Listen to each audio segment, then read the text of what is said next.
배우고 있는 내용에 대한 마지막 설명이 될 것 같아. 개념 설명이. 알고 있는 친구들도 한 번만 더 들어주세요.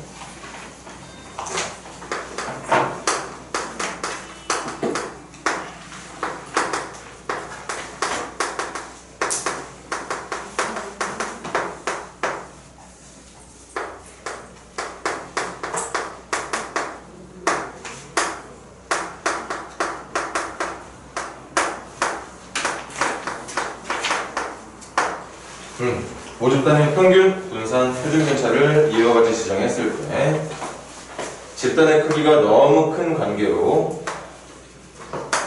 한 표본의 크기를 n으로 지정한 표본들을 뽑을 거다. 그럼 크기가 n인 표본들이 엄청나게 많이 뽑힐 거고, 그렇게 각각의 뽑힌 표본 덩어리들의 평균을 표본 평균이라고 부르는데, 그 확률 변수를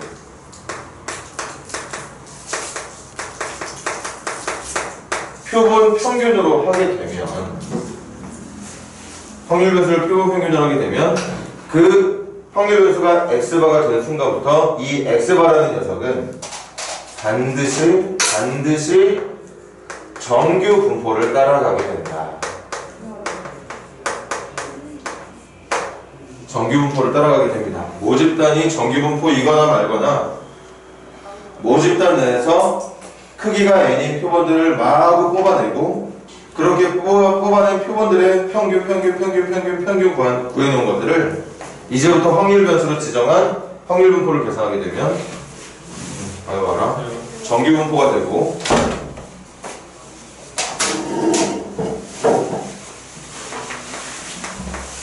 지금부터 확률 변수 역할을 하게 될 x바의 평균, x바의 평균이라 불러도 되고, 이름을 표본 평균의 평균이라 불러도 되죠. 모평균과 일치하고, 표본 평균의 분산은 모분산을 표본의 크기로 나누는 것과 같고,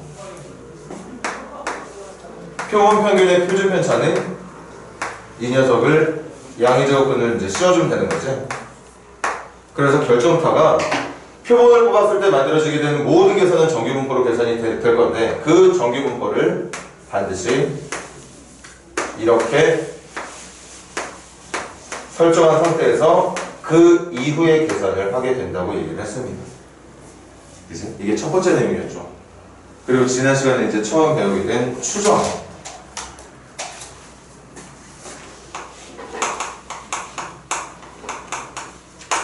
추정이라는 건 우리가 뽑아낸 표본들 중에 한 표본,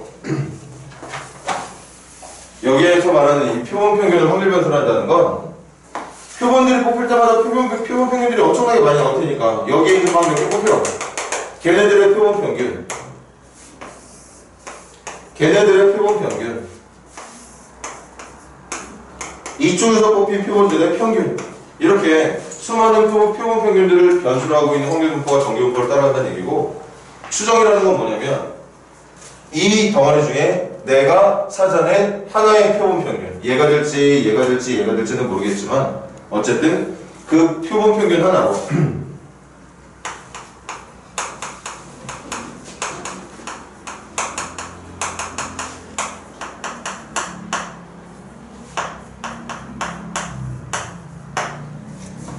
전체가 아니라 이들 중에 하나를 가지고서 전체를 예상해보는 작업. 그러니까 표본 평균 하나로 모평균을, 전체 집단이 갖고 있는 평균을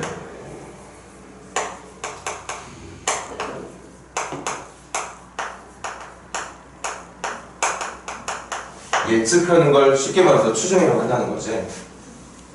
그래서 이 전체 집단의 평균이 사실은 이런 각각의 표본 평균들과 다 크기가 다를 거기 때문에 범위를 이용해서 이제 표본 평균으로 모평균을 예측을 한다고 그랬는데, 여기서 여러분들이 외워야 되는 내용 다시 한번 설명할게.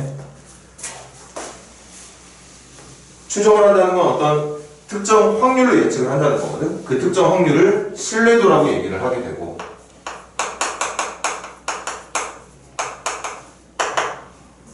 일반적으로 그냥 내신에서 많이 다루는 문제, 뭐 이거 사실은 비슷해. 신뢰도라고 하는 건 실제 95%와 99%를 가장 많이 씁니다. 가장 많이 써. 그런데 간간히 문제에 따라서는 우리가 자주 썼던 95%와 99% 이외에 다른 퍼센테이지의 신뢰도를 요구하는 문제들도 많아. 그러니까 이 95%고 99%에 사용되어야 되는 그 숫자가 어떤 이유에서 결정된 건지를 확실하게 이해하고 있는 게 중요하다고 얘기했지.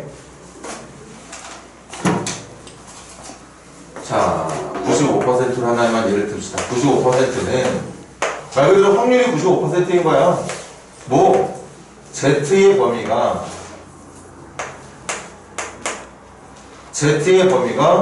도대체 얼마 이하가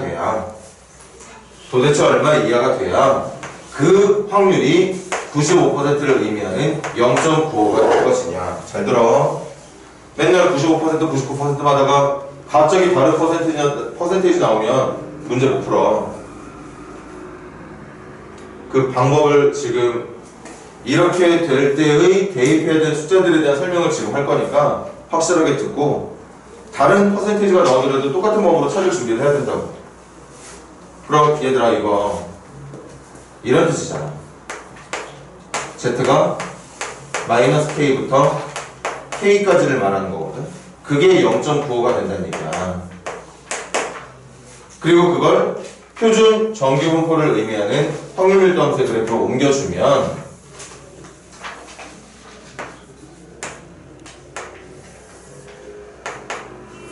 문제가 말하는 게 마이너스 K부터 K까지라는 뜻이거든.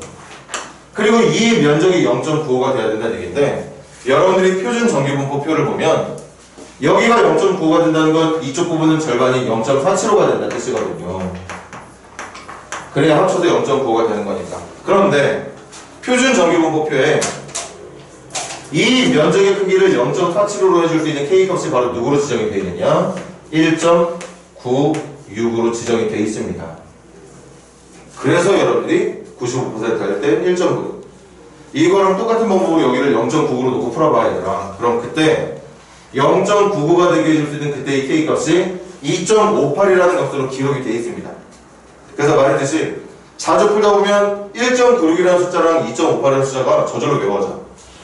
그래서 95%하고 99%만 묻는 문제들은 저절로 많이 풀다 보면 외워질 거기 때문에 큰 문제가 되진 않지만 다른 퍼센테이지의 신뢰도를 묻는 경우에는 1.96이나 2.58이 아닌 다른 숫자가 사용이 돼야 되는 거죠. 그 1.96이나 2.58이 찾아지게 되는 이런 배경을 여러분들이 충분히 계산해낼 수 있어야 된다는 얘기지. 자, 계속 이어서 갈게요. 그래서 Z의 범위가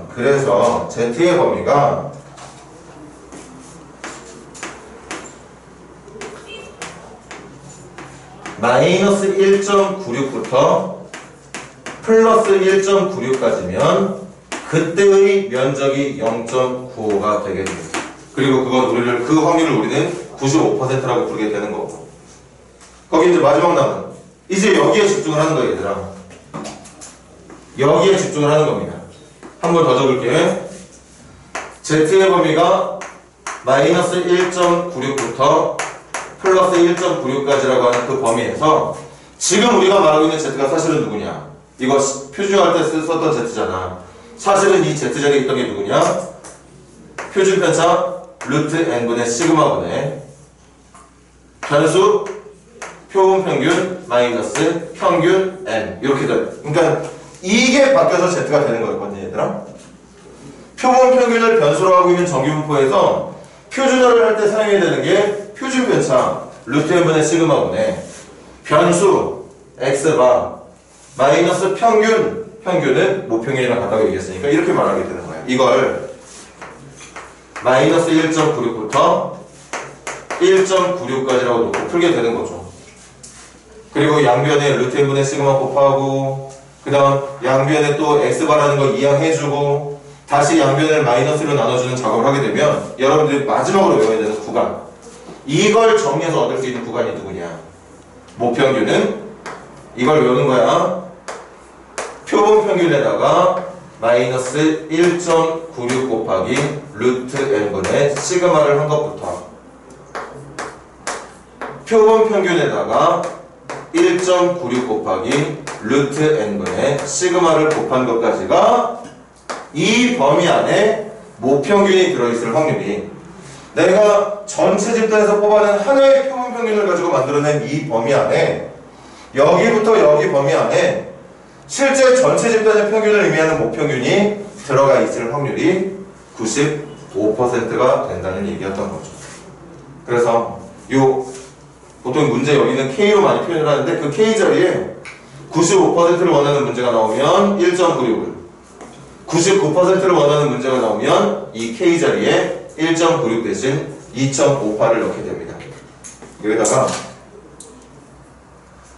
다시 적어줄게. 이 범위를 신뢰 구간이라고 얘기를 하는데, 신뢰 구간은 이렇게 작성을 하면 돼. 표본 평균 마이너스 K 곱하기 루트 n분의 시그마부터 표본 평균 더하기 K 곱하기 루트 n분의 시그마까지. 그런데 문제가 묻는 신뢰도가 95%다. 그럼 95%일 때는 K 자리에 1.96을, 문제가 원하는 신뢰도가 99%이길 바란다. 그럼 그때 K 자리에 넣어야 되는 숫자는 2.58을 넣어서 계산을 하면 된다는 거죠. 외울 필요는 없어요. 분명히 이런 신뢰도에 어울리는 K 값이 뭐가 되어야 되는지를 문제 어딘가에서 알려줄 거거든. 외울 필요는 없지만 저절로 외워지게 될 거야. 충분히 문제를 풀 거기 때문에. 다만 선생님이 걱정하는 건, 심지어 내신 문제에서조차도 이거 말고 진짜 선생님이 좀 엉뚱하게 문제를 낸다면 이런 거 물어볼 수도 있어. 이런 거 물어볼 수 있다고. 그럼 그때는 K에 뭘 집어넣어야 되는지를 여러분이 직접 찾아야 되거든. 그 찾는 방법을 지금 여기다 적어준 거예요. 95%를 의미하는 Z의 범위가 마이너스 1.96부터 1.96까지 될 때 0.47로 더하기 0.47에서 0.95가, 그리고 2.58을 했지. 왜 2.58인 줄 알아? 표준 정규분포표를 보면 마이너스 2.58부터 2.58까지 해야 여기 반쪽 면적이 0.495가 돼. 0.495 더하기 0.495에서 0.99를 만들어내는 겁니다. 만약에 문제가 80%를 원한다. 그럼 80%를 원할 때 K값은 어떻게 찾느냐? 여러분들이 표준 정규분포표를 보고 여기가 0.4가 되는, 그리고 합쳐서 0.8, 80%가 되는 거 아니야?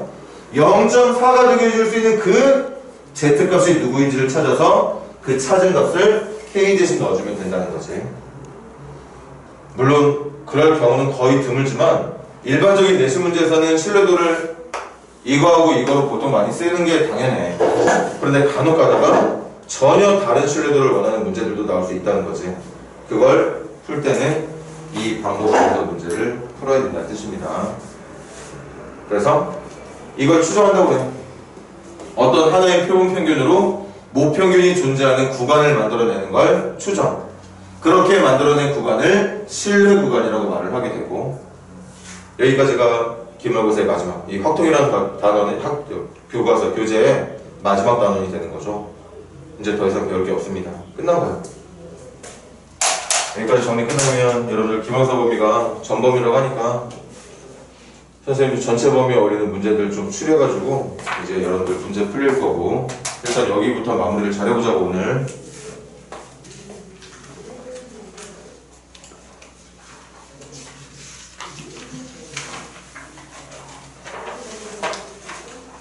뭐 과제는 듣고 그냥 선생님이랑 같이 쭉 풀어보도록 하자고요.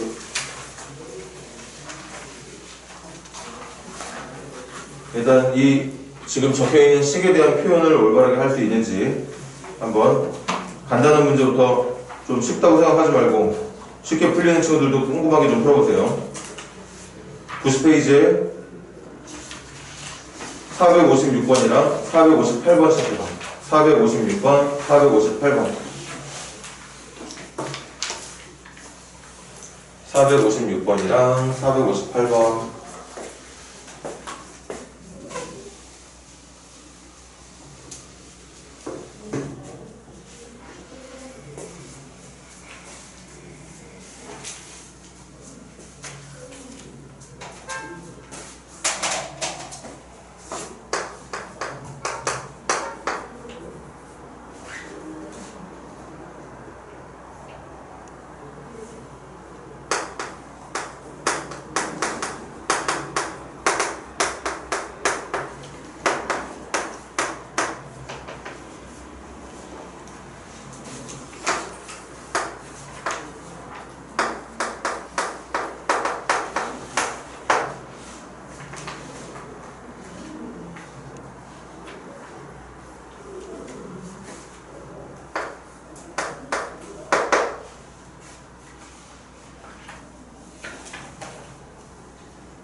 실내 구간 적산한 방법을 외우고 계셔야 됩니다. 문제가 얻어낸, 우리가 얻어낸 표본 평균 하나가 있어. 그 표본 평균 x바 하나를 가지고서 x바를 가지고서 어떤 범위를 만드는 거야. 그 범위를 만들 때 사용하는 식이 앞서 말했던 내용이 된다는 거고, 거기에다가 이제 적절한 숫자들 넣어서 풀어주면 돼요. 그렇게 만들어진 범위를 실내 구간이라고 부릅니다.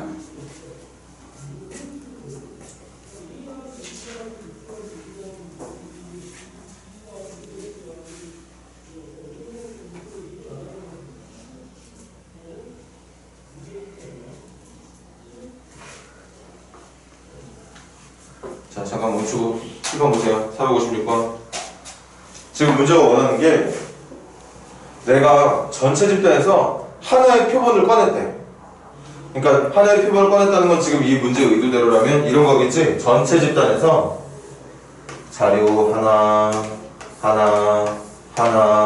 뽑아서 내가 한 덩어리의 표본, 이 안에 100개의 변수들이 있습니다. 표본의 크기를 100으로 한다고 했으니까 그 뽑은 100개의 변수들의 평균을 우리는 표본 평균이라고 부른다고.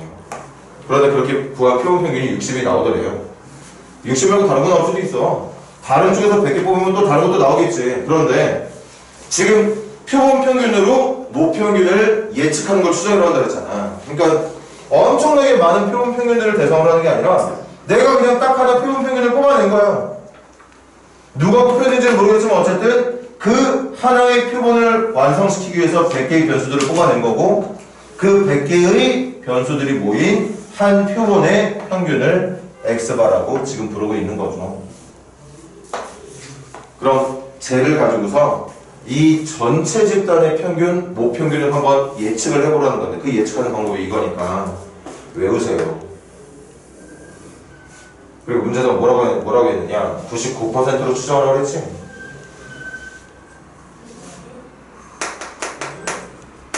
이것도 적어놔. 신뢰도 99%는 뭘 말하는 거냐? 확률이 0.99인 걸 말하는 겁니다. 어떤 확률이? 절대값 z의 범위가 k 이하일 확률의 범위가, 절대값 z가 k 이하일 그 범위 안에 들어있는 확률이 0.99가 될 때 우리는 그걸 확률로 99%로 불러. 그런데 이거 외우지 않아도 된다고 했지? 문제 항상 나와. 이걸 만족하는 K값이 2.58이란 말이에요. 여러분 교재에 나와 있을까 지금? 그 문제 아마 조건에 걸리겠지만 마지막에 단이라는 말 붙여서 그래서 외우지 않아도 돼요. 어차피 알려줄 거니까. 가끔씩 이런 경우 있다. 선생님 말 들어.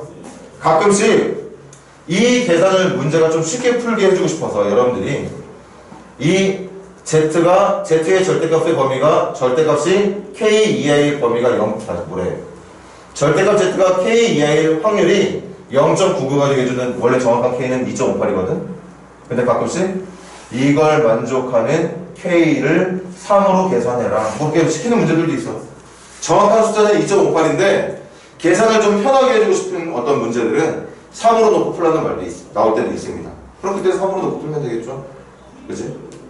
아무튼 여기에다가 이 K 자리에다가 2.58만 넣어서 계산을 해주면, 그래서 결론 모평균은 어떤 범위에 있을 거냐? 표본 평균 60에다가 2.58 곱하기 루트 n분의, 그러니까 루트 100분의 시그마 20부터 x바 플러스 k 2.58 곱하기 루트 100분의 시그마까지. 계산이 좀 간단하게 되려나? 그래서 예문 있잖아 얘들아.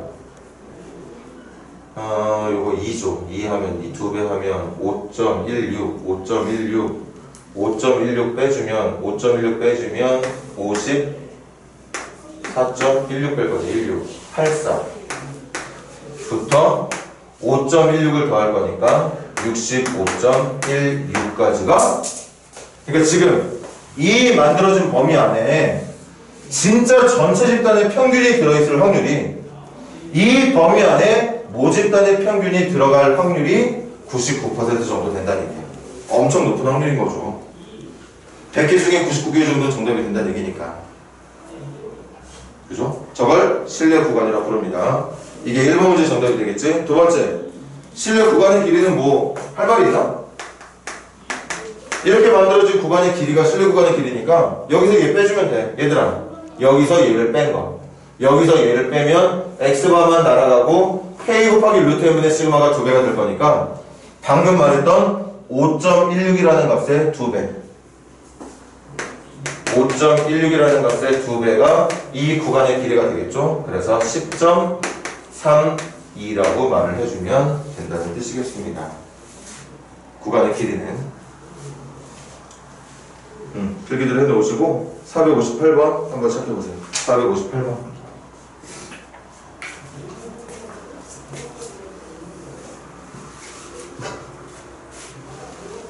모집단에 표본이 1000개가 있는데 크기가 100인 걸 추출하면은 어디? 그냥 좀 뭐? 크기가 100인 모집단에 변수가 1000개가 있다고? 근데 그걸 100개씩 10번 뽑는 게 아니라 그냥 100개씩 모르는 숫자만큼 뽑는 거예요.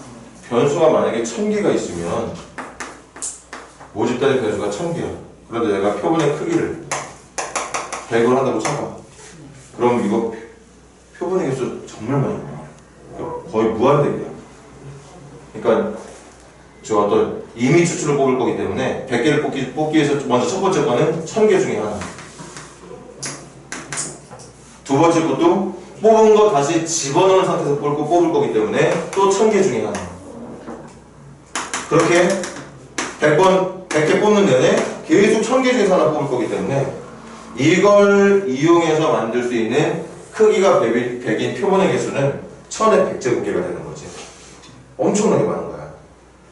그래서 전체 표본을 다 대상으로 해서 문제를 풀 수 있는 게 절대 아니라는 뜻인 거지. 그래서 문제가 약간 어거지로 만들어낸 그런 문제들을 우리가 풀게 된다고 볼 수도 있는 거고. 임의 추출을 해서 뽑을 수 있는 표본은 실제 모집단의 전체 집단의 변수의 개수가 많지 않더라도 그것 때문에 만들어진 표본의 개수는 사실 너무 많거든. 너무 많아. 크기가 100개? 이거 지금 말하고 있는 크기 100인 건 진짜 거의 계산 불가능이라고 하면 돼. 크기가 한 4개 정도만 돼도 계산이 불가능할 때가 많거든. 그런데 이제 문제를 푸는 용도로 우리가 계산을 할 뿐이라는 거지.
자, 문제 한번 같이 해석해보자. 전국 고등학생이 모집단입니다. 그리고 그 전국 고등학생의 수학 점수는 정규분포를 따라간대. 이렇게 따라간대. 사실 이거 따라가지 않아도 되는데 따라간대 그냥. 그런데 그 전국 고등학생 중에 문제가 뭐라는 설명이 이미 추출해서 100명을 뽑겠대. 전국에 있는 고등학생 중에 어떻게 100명을 뽑았을지 궁금하네. 뭐 부산에서 서울에서 이렇게 막 뭐 한 명씩 막 해가지고 100명 만들었나? 아무튼 100명을 뽑았대. 그 뽑힌 100명의 평균이 42점이랍니다. 100명의 평균, 뽑힌 100명은 표본이야 얘들아. 전국 고등학생 3학년이라고 하면 해볼까? 3학년이 몇 명 정도 있나 지금?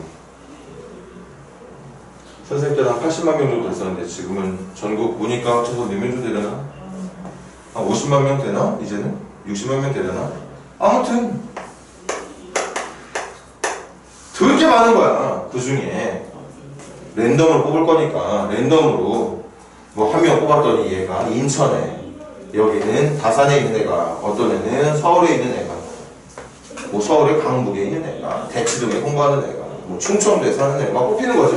그렇게 100명을 뽑아낸 거죠. 그 뽑은 100명을 한 덩어리로 묶었어. 이걸 표본이라고 불러. 한 개의 표본이라고 부르는 거지. 그리고 걔네들의 평균을 구하면 지금까지 했던 게 그런 표본, 각각의 표본들의 평균을 우리는 표본 평균이라고 부른다 했었잖아. 그 표본 평균이 42점이 나왔대. 그럼 그 42점을 가지고서 이 60만 명, 전국에 있는 고등학교 3학년 학생들의 수학 점수를 한번 예측해보라는 거죠. 그걸 추정한다고 말을 하는데, 추정하는 방법이 한 번 더 적을게. 99%에 선임되어야 되는 K가 누구냐. 똑같은 거 적을까요? 절대값 Z가 K 이하일 확률이 0.99가 되게 해주면 돼. 그래서 마이너스 K부터 K까지가 0.99니까 0부터 K까지는 이 녀석의 절반인 0.495가 나오면 됩니다. 이 표를 봐봐. 0.495가 되게 해주는 그 크기가 2.58이라고 나와 있거든요. 이렇게 문제 풀 때마다 계속 알려줘. 계속. 그래서 추정할게. 전국 고등학교 3학년 학생들의 수학 점수는 42점에서 2.58 곱하기 루트 n분의 10분의 시그마 5를 곱한 걸 뺀 것에서 42점 플러스 2.58 곱하기 루트 100분의 표준 편차 5 루트 n분의 시그마를 곱해서 더한 것과 같다는 거죠. 그래서 전국 고등학생의 평균은 이게 0.5지 0.5 에이그 0.5로 하네. 2분의 1이지. 절반이면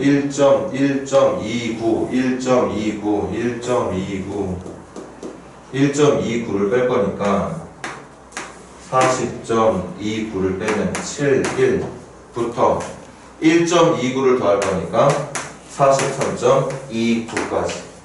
이게 정확하다고는 볼 수 없습니다. 믿을 수 있는 정도는 99%로 꽤 높은데, 꽤 높아. 그치? 하지만 이게 이 범위 안에 진짜 전국 고등학생의 수학 점수가 평균이 들어있을 거라고는 단정하면 안 되는 거지. 100%는 아니니까. 그래서 어쨌든 정답은 40.71부터 43.29까지가 전국 고등학생의 수학 평균이 존재할 수 있는 99% 정도로 믿을 수 있는 구간이 되는 거죠. 이걸 신뢰 구간이라고 부른다는 거지. 대신 이것도 한번 이해를 해보자. 들어봐. 이게 만약에 정말 재수없게 지금처럼 막 대치동에서 한 명, 다산동에서 한 명, 공부 잘하는 데서 한 명, 공부 못하는 데서 한 명, 평균적으로 공부하는 데서 한 명 이렇게 뽑히면 당연히 이거 믿을만 하지. 믿을만 해줘. 그런데 그 임의 추출이라고 하는 그 랜덤 추출에서 100명을 뽑을 때 정말 랜덤이 맞다면 여기 다산동에서 공부 제일 못하는 애, 제주도에서 공부 제일 못하는 애, 부산에서 공부 제일 못하는 애, 또 어떨 때는 전국이 얼마나 넓은데 랜덤으로 뽑다 보니까 어떨 때는 막 다산동에 있는 애들이 몇 명 더 뽑힐 때도 있을지도 몰라. 랜덤이거든. 확률로 똑같은 비율로 뽑히는 거니까 굳이 지역별로 한 명씩 뽑힌다는 보장을 할 수도 없어. 그러니까 선생님이 하고 싶은 말은 그거야. 만약에 이 크기를 100으로 해서 만들어낸 하나의 표본평균 이 42점이 만약에 진짜 어이없게도 공부를 정말 못하는 애들끼리만 뽑힌 점수였다면 이 범위 안에 당연히 모평균 없겠지. 정말 못한 애들로만 뽑힌 게 사수이적이라면 전체 평균은 어쨌든 그거보다 높을 거니까 한 50점이나 60점 되지 않을까? 실제 모집단의 평균은 그 정도 되지 않겠어?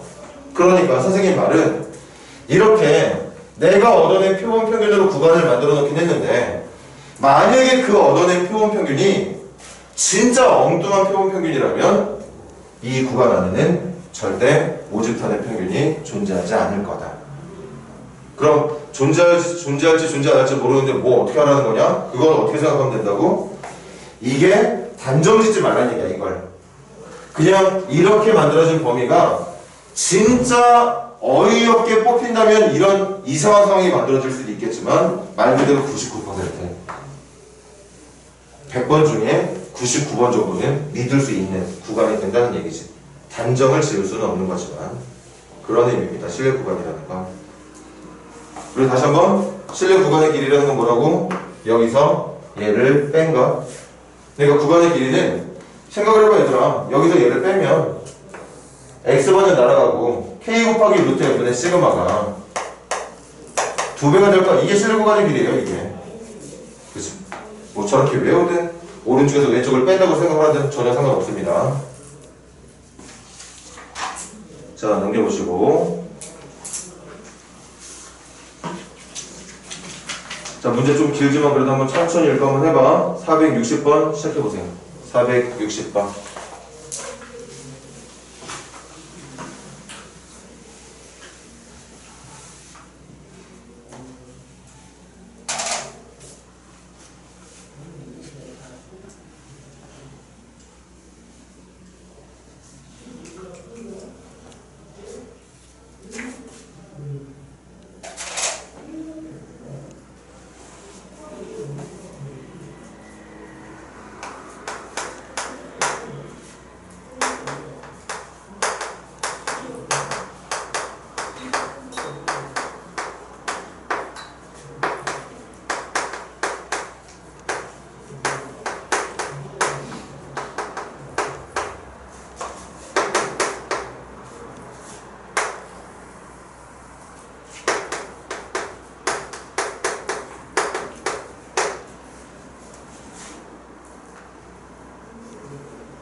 좀 이따 풀 때 또 선생님 의심하게 되는 친구 생길지도 모르겠다. 여기서 또 어거지 하나 나오거든?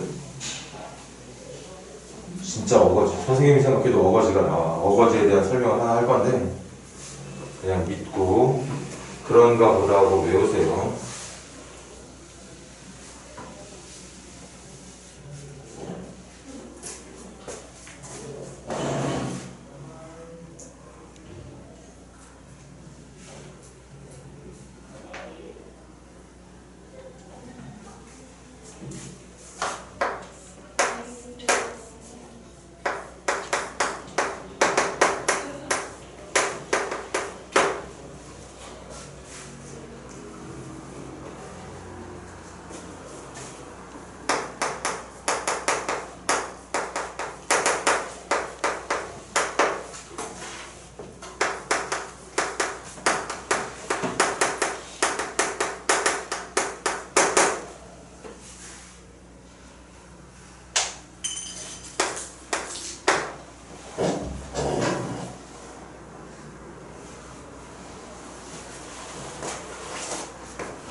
지금 선생님이 말했던 것에 대한 정확하게 수업을 듣고 풀이하는 방법에 대한 어떤 설명까지 정확하게 기억하고 있는 친구들이 이 문제 못 푼다?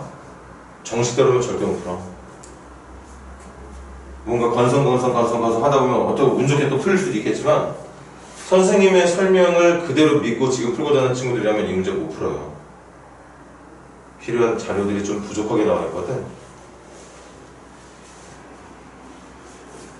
자, 들어볼까? 실파 잘 봐. 전체 탁구공 중에 100개를 뽑아냈대. 그 뽑힌 100개의 평균이 245랍니다. 245. 단위도 있나? 밀리미터가 있대. 이걸 표본 평균이라고 그러지. 이걸 우리는 X바라 부른단 말이야. 여기까지는 방금 전까지 풀었던 문제랑 다르지 않아. 그런데 그렇게 뽑힌 100개의 표준 편차가 20이래. 이걸 우리는 뭐라고 부르느냐? 표본 표준 편차라고 부릅니다. 표본 표준 편차. 기억나? 모집단의 표준 편차는 시그마로 적었었고 모집단의 분산, 모분산은 시그마 제곱으로. 표본의 분산, 표본 분산은 S의 제곱으로 표본 표준 편차는 S로 적었었습니다. 그러니까 지금 알려준 건 시그마를 알려준 게 아니라 얘들아 S를 알려준 거야. 그치? 그럼 선생님 한번 지금부터 수정해볼게. 95%라 그랬지? 95%면 마이너스 K부터 K까지의 면적이 0.95가 되어야 되고 그 말은 0부터 K까지의 면적이 0.95의 절반이 0.475가 되어야 되는 건데 0.475가 되게 해줄 수 있는 K값이 1.96이면 된대. 그래서 선생님은 K에다가 1.96 넣을 거야. 그러니까 모평균은 표본 평균 누구? 245에다가 K 1.96 곱하기 루트 n분의 시그마 마찬가지 1.96 곱하기 루트 100분의 시그마로 계산을 해야 되거든. 근데 이 시그마가 안 나와 있어. 시그마가 안 나와 있습니다. 여기서 선생님의 억지 설명을 믿고 외워주세요.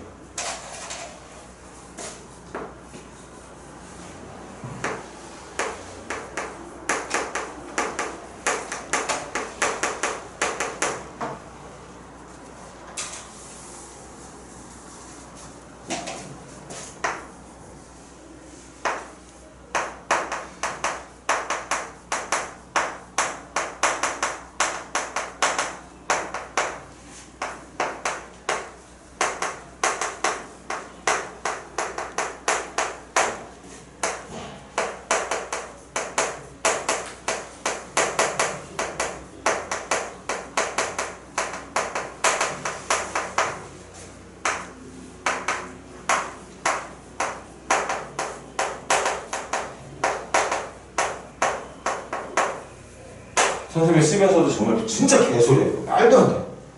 어떻게 모집단의 표준편차랑 한 덩어리의 표본의 표준편차가 같겠냐? 같지 않아. 조금이라도 다르지 않아서 진짜 운 좋아야 같긴 하겠지만 절대 같지 않습니다. 일반적으로는. 그런데 문제풀이를 위한 목적이라고 좀 여러분들이 외워주세요. 모집단의 표준편차가 있어야 문제를 풀 수 있는데 모집단의 표준편차가 없어. 그럼 아쉽게나마 표본의 표준편차를 모집단의 표준편차 시그마로 대체해서 계산을 하라는 얘기예요. 그러니까 이 자리에 선생님도 알아. 진짜 말도 안 되지만 계산을 위한 어차피 이 통계라는 게 정확한 참값을 원하는 단원이 아니라 그랬지. 근사치를 원하는 단원이야. 그러니까 이 모집단의 표준편차인 시그마 자리에 표본 표준편차 20을 넣어서 계산을 해도 상관이 없는 것으로 간주한다는 겁니다. 그러니까 정확하게 지금 선생님의 수업을 듣고 여러분들이 판단해야 되는 건 와 이거 진짜 말도 안 되는데 거기까지는 오케이. 말도 안 되는데까지 이렇게 막 혼란스러운 그런 생각을 하는 건 좋다 이거야. 근데 그걸 가지고 따지려 들면 문제가 생겨. 그거 선생님한테 따질 수 있는 것도 아니고 이런 통계를 계산하는 누군가 뭐 학자들한테 따질 수 있는 문제도 아니야. 하나의 약속이라고 봐주세요. 그렇게 믿고 가라는 얘기야. 선생님도 알아. 말 얼토당토 안 한다는 거. 정확한 계산을 하기 위해서 시그마가 들어갈 자리인데 그걸 시그마가 없다고 해서 그거랑 비슷하게 나올 만한 값을 대체해서 쓴다는 거잖아. 아, 그럼 범위가 틀어질 거 아니야. 그런데 그런 거 무시한다는 얘기입니다. 선생님이 만들어낸 말 아니에요. 그래서 계산할게. m은 이거 약분하면 2죠. 2. 그럼 3.92 맞지? 3.92 빼주면 241.08부터 여기다가 똑같이 3.92를 더할 거니까 248.92까지가 이 문제가 원하는 탁구공이 피어오르는 높이. 전체 탁구공이 생산되고 있는 모든 탁구공이 피어오르는 높이의 평균이 분명히 이 범위 안에 있을 거라는 거지. 몇 퍼센트 정도 믿을 수 있다? 95% 정도 믿을 수 있다. 그래서 지금 질문은 이 안에 들어있는 정수에서 찾는 거니까 242, 243부터 해가지고 248까지. 그럼 개수는 8 빼기 2에다가 1 더하면 되는 거니까 7개라고 말을 해주면 된다는 얘기였던 거겠지. 아, 진짜 엉터리라고 생각해도 좋은데 어쩔 수 없습니다. 그냥 믿어야지 뭐. 이렇게 구한 표본 표준 편차가 제발 모집단의 표준 편차랑 비슷했기를 바라는 수밖에 없어. 그렇게 믿고 풀어달라는 얘기를 하고 있는 거니까. 자, 필기 해 놓으시고 우리 한 문제만 더 하고 싶시다. 한 문제만 더. 462번 시작해보세요. 462번.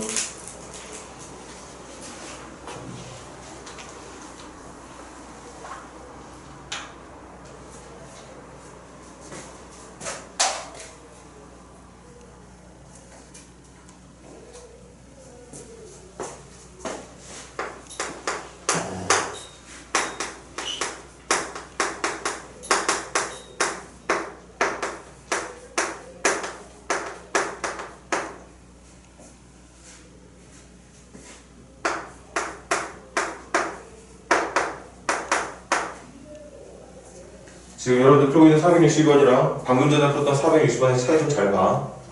지금 현재 여러분들이 풀고 있는 문제 모집단에 표준 편차가 나와있지. 전체 집단에 표준 편차가 나와있습니다. 그때는 그걸 올바르게 쓰면 돼. 전혀 문제가 될 게 없어. 그런데 간혹 가다가 방금 전에 풀었던 460번 문제처럼 분명히 내가 신뢰 구간을 잡으려면 시그마, 모 표준 편차가 필요하거든. 근데 그게 공개가 안 돼 있는 문제가 있어요. 그럴 때 의심하지 말고 어딘가에 또 적혀 있어. 표본의 표준 편차가 하나가 나와 있을 거란 말이야. 그 표본 표준 편차를 시그마로 대체해서 계산을 하라는 뜻입니다.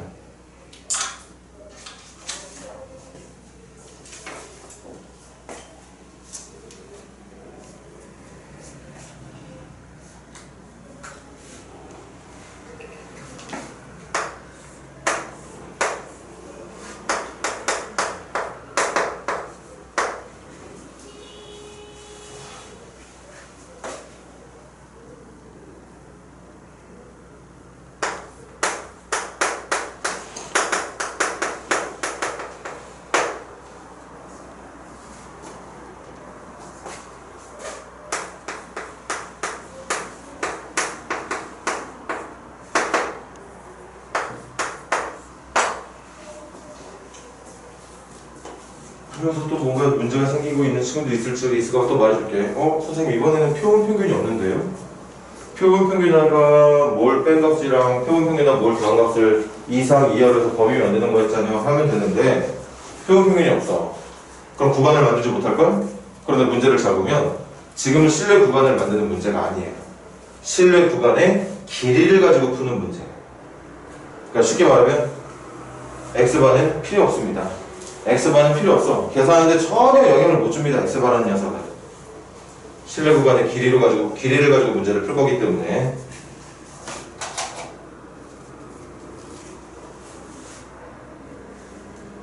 자, 여기까지만 마무리 지을까요? 잠깐 첫 타임만 마무리 지읍시다.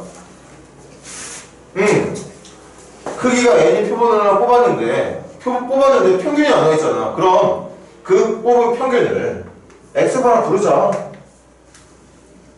그리고 거기 여러분들 문제 봐. 95%에 대한 Z값이 1.96이라 나와있다. 그럼 선생님 그냥 1.96 따라 쓸 거야. 곱하기 표본의 크기 루트 n분의 시그마 5부터 누가? 5평균이 오른쪽은 표본 평균 플러스 1.96 K가 1.96 곱하기 표본의 크기의 양의 제곱근분의 시그마 이거야. 이게 실내 구간이거든. 말 그대로 실내 구간을 찾는 문제라면 이건 못 풀어. 표본 평균이 안 나왔잖아. 그러니까 저도 저렇게밖에 내둘 수 없는 상태인데 문제가 말하는 게 이거 아니겠냐고 이거. 실내 구간의 길이. 그럼 여러분들이 만들어낸 구간의 길이가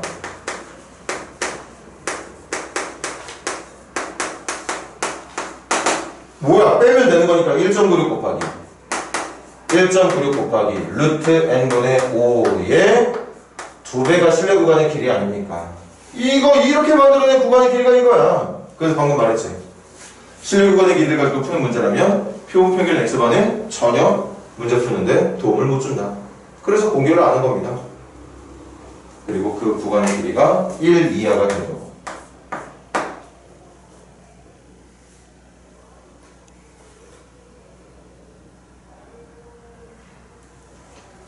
핸드폰 좀 꺼내줄래? 우리 계산 좀 핸드폰 좀 도움 좀 받자. 이거 좀 계산 좀 해줘. 3.92 곱하기 5가 얼마야? 3.92 곱하기 5 3.92 곱하기 5가 얼마입니까? 19.6 그러면 루트에 넘겨주면 루트 n은 크거나 같다. 아무것도 뭐라고? 어? 19.6이라고? 3.92 곱하기 5 그럼 한 번만 더 해줘. 양변 제곱 좀 해줄래? 19.6에 제곱 좀 해주세요. 384. 얼마? 이렇게 됐네. 그래서 실내 구간의 길이가 1 이하가 되도록 모평균이 존재하는 이 범위의 간격이 1 이하가 되게 해주고 싶으면 표본의 크기가 내가 한 덩어리의 표본을 뽑을 때 그 한 덩어리에 들어있는 표본의 개수가 최소한 384점 몇 개 정도는 있어야 된다는 얘기인 거죠.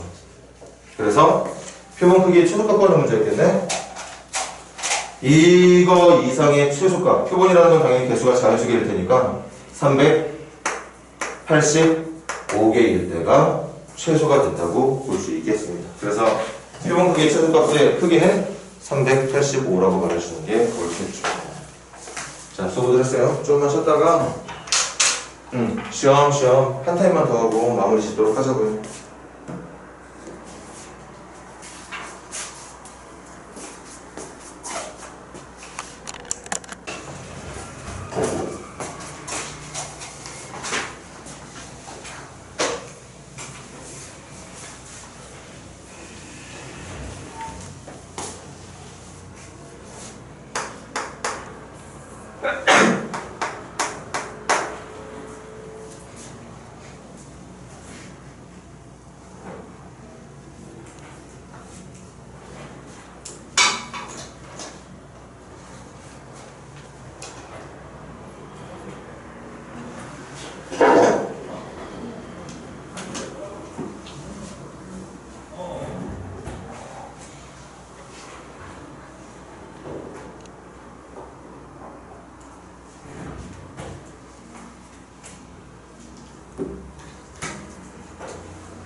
364번도 문제 똑바로 읽어야겠네. 쉬운 문제 아니겠네요, 이것도.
자, 시작해볼게.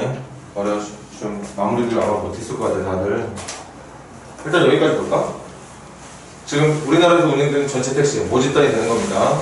모집단의 주행거리를 가지고 따지는 이제 확률 분포지. 전체 택시의 주행거리의 평균은 M, 표준 편차는 시그마라고 잡았어. 그 중에 16대를 추출을 하겠대. 그 16대를 추출해서 얻은 95%의 신뢰 구간은 당연히 이렇게 구해야 됩니다. 그지? 근데 문제를 보니까 이 신뢰 구간을 얘는 뭐라 지금 얘기하고 있냐면 x바 마이너스 c부터 x바 플러스 c라고 얘기하고 있겠대. 그럼 이게 c라는 걸 말하는 거잖아. 이게 c였던 거예요. 그래서 x바 마이너스 c부터 x바 플러스 c까지를 95%의 신뢰 구간이라고 말을 하고 있는 건데, 아마 이 문제 마무리가 안 되는 이유가 마지막 그 다음 이제 질문의 이제 시작이거든. 그 다음 질문 천천히 잘 보자고. 이 나라에서 작년에 운행된 택시 중에서 밑줄 거다. 작년에 운행된 택시 중이라면 전체 집단을 말하는 거죠. 16대를 말하는 게 아닙니다. 전체 중에서 한 대를 선택하겠다.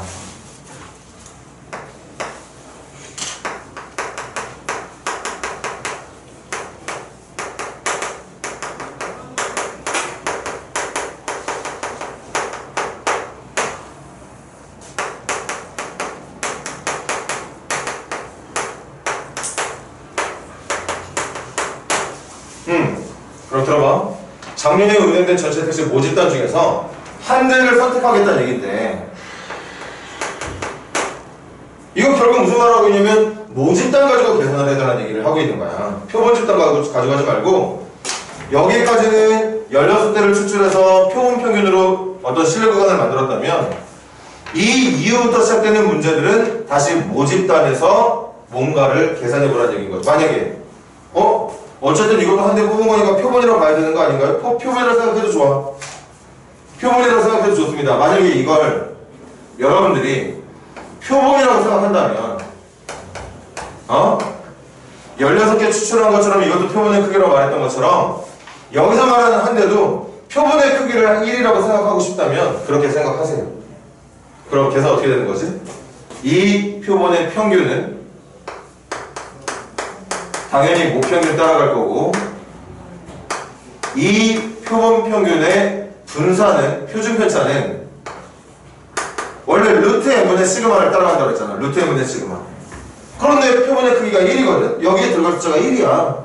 그러니까 결국 여기가 1이라면 이거 그냥 시그마 되는 거 아니야?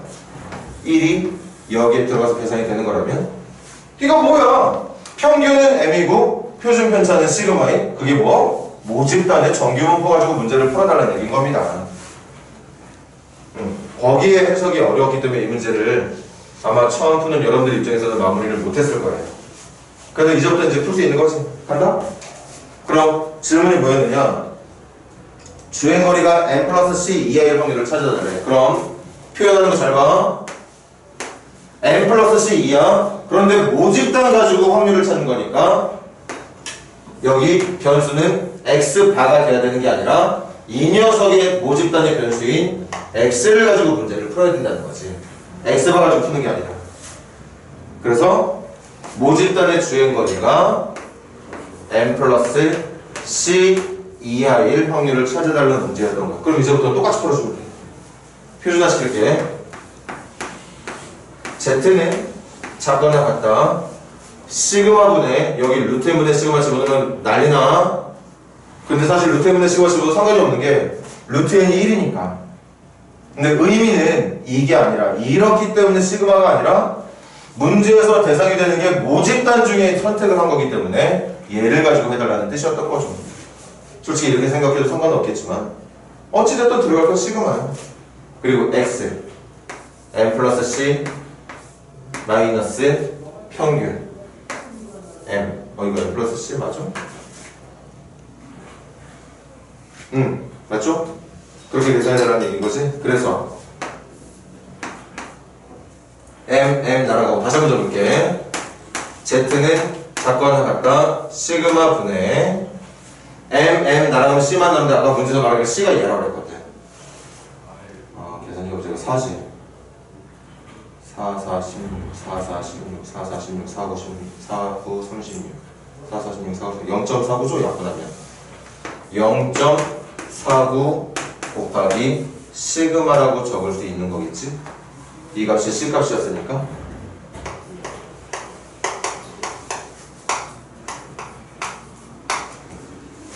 그래서 결국 Z가 시그마 약분하면 0.49 이하일 확률을 묻는 문제였다는 얘기인 거야. 그리고 다시 그릴게요. Z 여기 Y축 표준 정규분포 이렇게 만들어져 있을 거고 질문은 0.49라고 하는 수치보다 작거나 같은 쪽에 있는 면적 찾아달라는 얘기니까 0.5에다가 이 면적 그 면적은 나와 있겠지. 0.1879라고 나와 있네 여기. 0.1879. 그래서 정답은 0.6879라고 대답을 해주면 된다는 얘기였던 거겠죠. 하나하나가 쉽지가 않지. 처음 경험해보는 문제들이라. 그래도 혹시나 또 도움이 될지 모르니까 한 번 더 정리해볼게. 들어가. 전체 집단 택시의 주행거리를 가지고 만든 확률분포는 정규분포를 따라간대. 그런데 그 수많은 택시들 중에 16대를 추천해보겠다는 거 아니었어? 그리고 그 전국 택시에 있는 전체 택시 중에 16대를 뽑아놓고 그 16대의 주행거리를 평균으로 계산해보니까 X바가 나온 거야. X바가.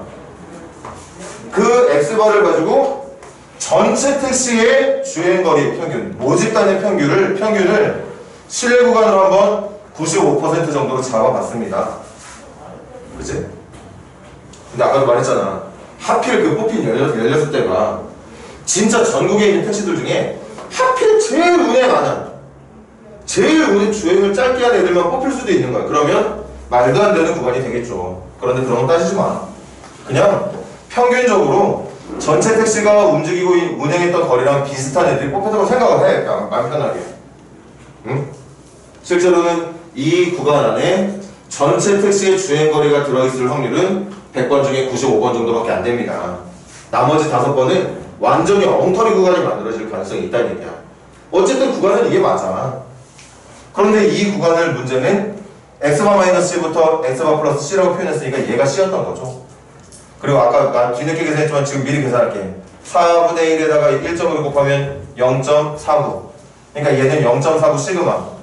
C가 0.49 시그마랑 같았다는 얘기인 거고.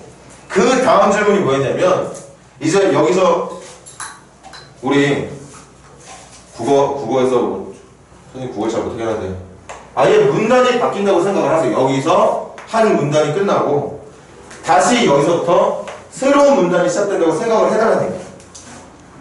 여기까지 이제 정리를 해놓고 그 다음 질문이 뭐였냐면 작년에 운행된 모든 택시 전체 집단 중에 한 대를 알아보겠다는 거잖아.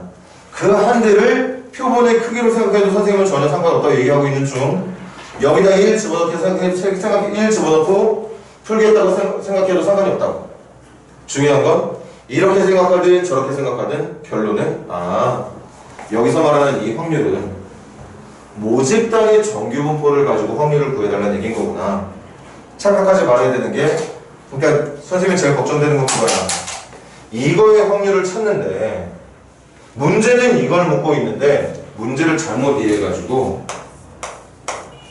열렸을 때 뽑은 거니까 결국엔 우리가 지금까지 풀었던 것처럼 표본 평균이 n 플러스 c 이하인 걸 찾아달라는 문제인가?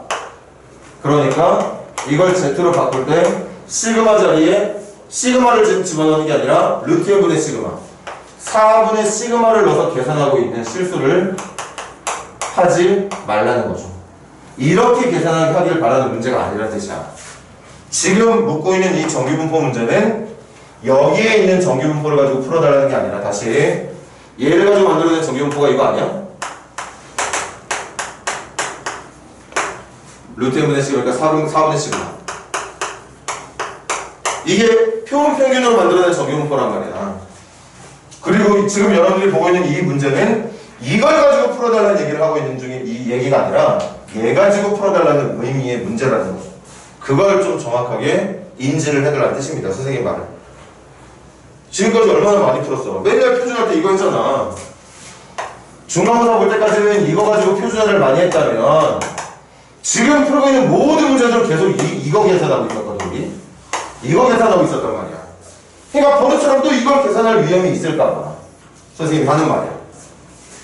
문제에 표현되어 있는 정확한 내용, 문장을 보면 표본 집단 중에서 표본 평균으로 만들어낸 정규분포를 위해서 문제를 풀어달라는 얘기를 하고 있는 중이 아니라 모집단을 이용해서 확률을 구해달라는 문제를 요구하고 있던 거니까 표본 평균을 이용한 정규분포로 해결하는 게 아니라 모집단을 변수, 확률 변수 x로 하고 있는 정규분포를 이용해서 문제를 풀어주길 바랬다는 거지.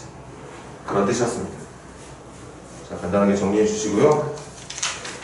정리 끝나신 분들은 넘겨서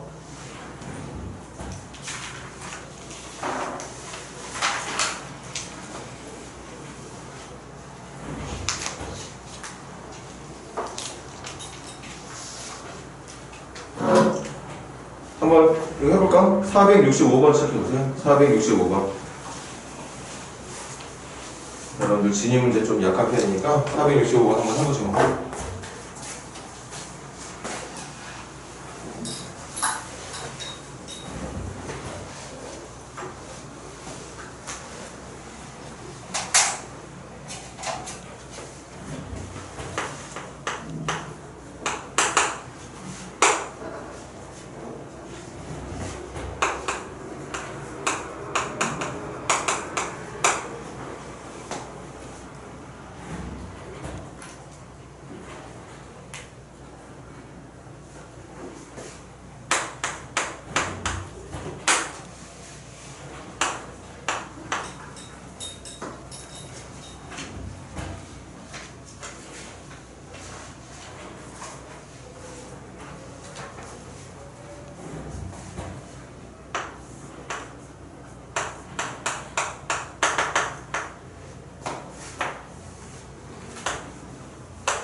자, 시작합시다. 이거 먼저 해볼게. 얘 가지고 만들 수 있는 정규분포 말한다. 정규분포는 모평균 따라갈 거고, 표준 편차만 루트 n분의 시그마. 루트 n분의 시그마니까 2분의 3으로 계산이 되는 정규분포겠죠. 얘는 x, b 바를 변수로 하는 정규분포는 똑같이 평균은 모평균을 따라갈 거고, 표준 편차는 루트 n분의 시그마. 그러니까 3분의 3이니까 1로 정의되어 있는 정규분포를 따라가겠죠. 그럼 먼저 기억은 해결됐어. 기억 x바 a의 분산이 이거 아니야? 4분의 9.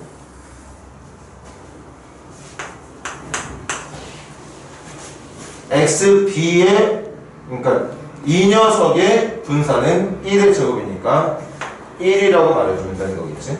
그래서 xa바의 분산이랑 xb바의 분산 중에 큰 건 이쪽이라고 말을 했어야 되는 거겠죠. 그래서 기억은 틀렸습니다. 그 다음 니은 가볼게.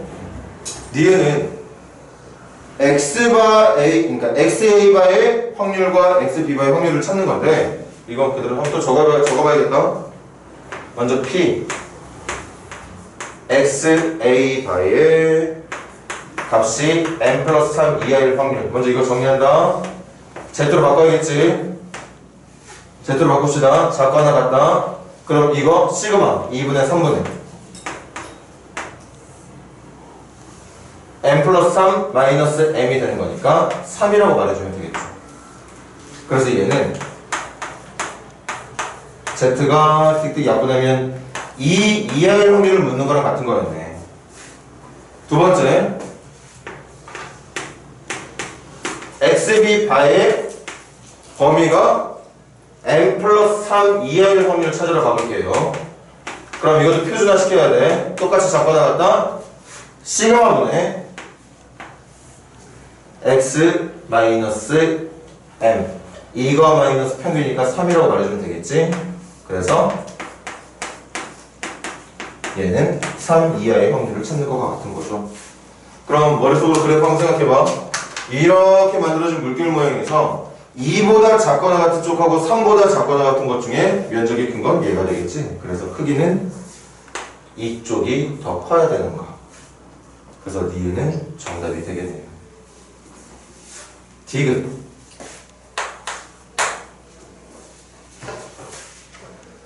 디귿 말합시다. 문제도 말하는 게 99%라고 했다. 99%의 실내 구간. 그럼 이쪽 이 녀석의 실내 구간은 XA바 마이너스 99%니까 2.58 곱하기 루트 n분의 시그마니까 2분의 3이 들어가면 되는 거고, 여기도 마찬가지. 루트 n분의 시그마니까 2분의 3이 들어가면 되는 거죠. 이게 XA바로 만들어낸 99% 실내 구간. 그리고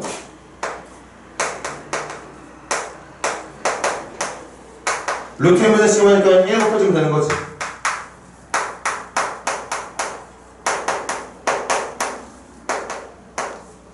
이게 XB 바로 만들어낸 99% 모평균이 존재할 수 있는 범위, 실내 구간이 되는 겁니다.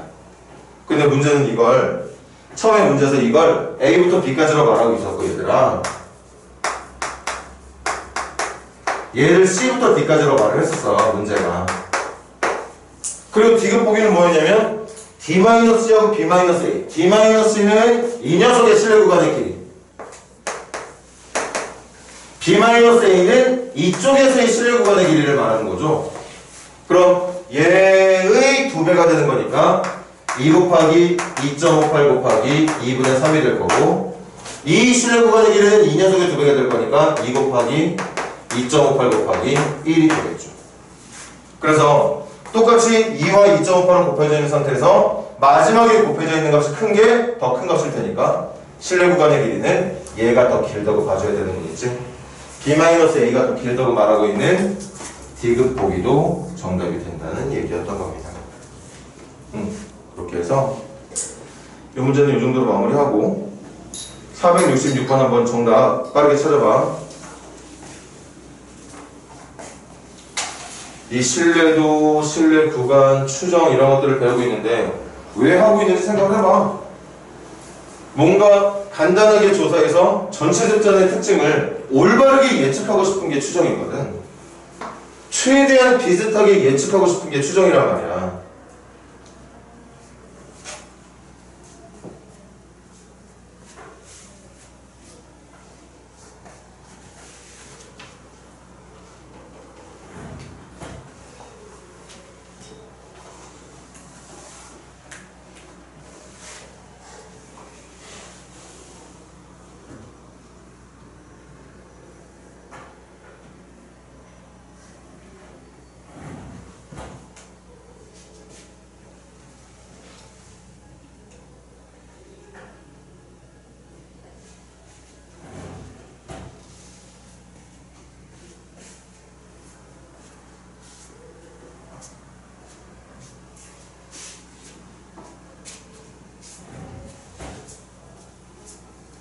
잠깐만 읽어보자. 신뢰 구간을 추정할 때는 신뢰도가 아무래도 낮게 예측하는 것보다는 높은 퍼센테이지로 예측하는 게 훨씬 더 우리가 원하는 바겠지? 그래서 신뢰도가 높을수록, 그리고 신뢰 구간의 길이를 생각을 해봐. 신뢰 구간의 길이를 어떤 사람은 한 이 정도 범위에 내가 원하는 정답이 있다고 말하고 어떤 사람은 이 정도 범위에 내가 원하는 정답이 있다고 말을 한다고 한다면, 그지? 들어보세요. 선생님 봐. 이만큼의 범위에 정답이 있는 걸 얘기하는 사람과 요만큼의 범위 안에 정답이 있다는 걸 말하는 사람 중에 선생님이 더 따르고 싶은 건 요만큼의 범위, 훨씬 더 짧은 범위 안에 실제 정답이 들어있기를 바라고 있는 거겠지. 이렇게 넓은 범위는 누가 말 못해. 좀 우스운 얘기지만 그런 거야. 똑같이 95%야. 95%인데 어떤 방송사는 그냥 장난으로 윤석열과 이재명 중에 한 명이 대통령이 될 것 같습니다 말하는 사람 그냥 뭉뚱그려서 누가 말 못하냐고. 그런데 똑같은 퍼센테이지인데 뭐 이재명이 당선될 확률이 더 높습니다 이렇게 말하는 사람, 같은 퍼센테이지라면 우리는 되도록이면 좀 더 좁은 범위 안에서 실제 원하는 결과가 나오기를 바라고 있다는 거지. 그래서 신뢰 구간을 추정할 때는 신뢰도가 높을수록 우리는 더 믿을 만한 거고, 신뢰 구간의 길이는 되도록이면 짧은 게 우리가 어떤 특징을 파악하기에 유리하다는 거죠. 그래서 첫 번째는 높을수록, 두 번째는 짧을수록. 그 다음도 잘 읽어봐. 그런데 표본의 크기가 고정이 되어 있을 때는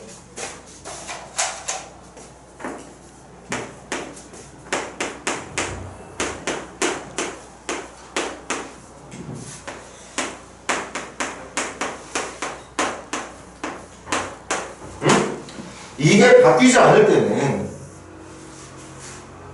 그치? 표본의 크기가 고정되어 있을 때는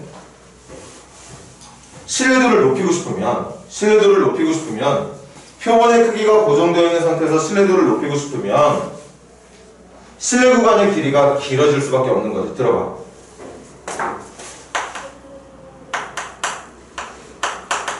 신뢰도를 높인다는 건 무슨 말이야? 95%보다는 99%보다는 99.9% 이렇게 믿을 수 있는 정도를 높인다는 게 신뢰도를 높인다는 뜻이거든. 그런데 우리 이미 어느 정도 외우기 시작하고 있지 않아? 이때 필요한 K값이 1.96, 이때 필요한 값이 2.58이야. 이거 아마 2.58보다 훨씬 더 큰 수일걸? 신뢰도가 커진다는 건 잘 기억하세요. 이 신뢰 구간을 구할 때 사용하는 K값이 커진다는 말과 같다는 뜻이에요. 신뢰도를 높게 한다는 건 K값을 크게 하겠다는 말과 같은 뜻이라고. 그럼 봐. N은 일정한 상태에서 신뢰도를 높이고 싶으면 이 K에 들어가는 숫자가 커진다고. 그럼 어떤 표본 평균을 기준으로 빼야 되는 값도 커지고 더해야 되는 값도 커지니까 실내 구간의 길이가 처음에는 이 정도 범위였다면 나중에는 이런 범위로 늘어날 수밖에 없는 거겠죠. 그 말을 하고 있어. 표본의 크기가 일정하게 고정되는 상태에서 신뢰도를 높이려고 하다 보면 이렇게 실내 구간의 길이가 길어질 수밖에 없거든. 근데 아까 말했잖아. 우리가 추정한다는 건 사실은 높은 비율로, 신뢰도가 높으면 높을수록 믿을만 하니까. 그리고 높은 믿음을 갖고 있는 신뢰도 내에서도 내가 예측하고 있는 구간의 길이가 짧아야 그 짧은 범위 안에 특징을 찾아낼 수 있다는 거지. 이게 뭉뚱그려서 넓게 말하면 무슨 의미야? 좁은 범위 안에 내가 원하는 정답이 있길 바라고 있어야지 넓은 범위에 원하는 정답을 찾아내는 건 쉽지가 않다는 거죠. 그래서 표본의 크기가 고정되어 있는 상태에서 신뢰도를 높이려 하다 보면 K값이 커질 수밖에 없고 K값이 커진다는 건 X바를 기준으로 해서 X바로 가는 값을 기준으로 해서 빼야 되는 값도 더해야 되는 값도 커진다는 얘기니까 구간의 길이가 길어질 수밖에 없습니다. 그렇게 구간의 길이가 길어질 수밖에 없다고 이렇게 얘기를 하는 거야. 그리고 실내 구간의 길이를 짧게 하려면 신뢰도가 낮아질 수밖에 없다. 맞지? 이거보다 실내 구간의 길이를 더 짧게 하고 싶어? 그러면 여기에 들어가야 되는 K가 더 작아져야 되는 거 아니야? K가 작아진다는 건 무슨 뜻이야? 믿을 수 있는 정도가 약해진다는 얘기야. 그 말을 하고 있는 중이었던 거죠. 그래서 마지막 내용 찾으러 가자. 신뢰도를 내가 믿을 수 있는 정도를 고정시킨 상태에서 신뢰 구간의 길이를 짧게 해주고 싶으면 신뢰도가 고정되어 있다는 건 K값을 바꾸지 않는다는 얘기겠지 얘들아? K값을 바꾸지 않는 상태에서 이걸 통해 계산되는 구간의 길이가 짧게 되고 싶으면 얘가 작아져야 되는 거지. 얘가 작아지려면 분모가 커져야 되는 거죠. 그래서 웬만하면 표본의 크기를 크게 할수록 구간의 길이는 짧게 변한다는 얘기겠지. 그래서 마지막 내용은 실내 구간의 길이를 짧게 만들어내고 싶으면 표본의 크기를 키워야 된다는 뜻이야. 표본을 많이 뽑아야 정확해지는 거 아닌가? 되도록이면 표본을 많이 뽑아놓은 상태에서 걔네들의 특징을 파악해야 믿을 수 있는 정도가 더 증가한다는 얘기인 거지. 이건 다른 어떤 문제들보다도 여러분들이 천천히 한번 생각을 해봐야 됩니다. 이렇게 실내 구간 하나 만들어 놓고 이 구간의 길이가 길어지고 짧아지고 하는 게 뭐에 영향을 받는지를 잘 생각을 해봐. 자, 마지막으로 한 문제만 더 합시다. 467번 정답 찾아보세요. 467번 정답 찾아봐.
정답이 벌써 1번부터 나오네. 1번이 정답이죠.